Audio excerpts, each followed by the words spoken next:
Sa video na ito mga ka-dreamers, andito na yung dagsa ng hipon sa ilog na ito. Kaya pala walang nangingingain doon sa ating mga taan dahil sa busog na busog yung mga isda. Ito yung kapal. Ayan. Kung mapapansin ninyo mga ka-dreamers, yun yung ulo ng hipon. So, ang gagawin natin dyan ngayon ay magtataan tayo ng muskitero. Ayan yung kasalukuyang ginagawa ni Mama. Mamaya tutulong tayo pagkatapos natin mag-video rito. Ayan ang kapal. So, ilang araw ang tatagal nito, Ma?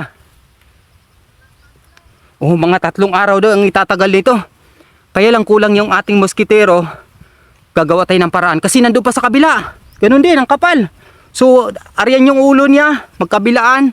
Dagsa niya. Mas makapal yung nandito. At yung sa kabila naman, titigil muna tayo ngayon sa ating pagsasaka. Ayan, kasalukuyan kong kinukumpuni yung lugar na yan. Nakita ko na lang ng biglang umitim yung paligid ng ating ilog. So, ito yung paraan mga ka-dreamers. Ang gagawin natin, lalagyan natin ng muskitero. Yan, yung harangan natin.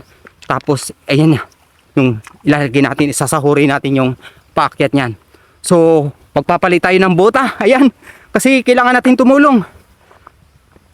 At tatawid tayo sa kabila mamaya para gagawa tayo ng panibagong lambat, ika nga, yung muskitero kung kayanin. So salamat sa Diyos. Praise God, yung kabila oh. So busog na busog yung malalaking isda. Kaya pala di tayo pwedeng manaan. Walang nangingingain doon sa ating mga taan dahil sa, ayan yung hipon. Busog na busog sila, yung malalaking isda. Salamat sa Diyos. 3 araw tayo maghintay bago tayo magtaan uli. At dito tayo magpupokus sa lugar na ito.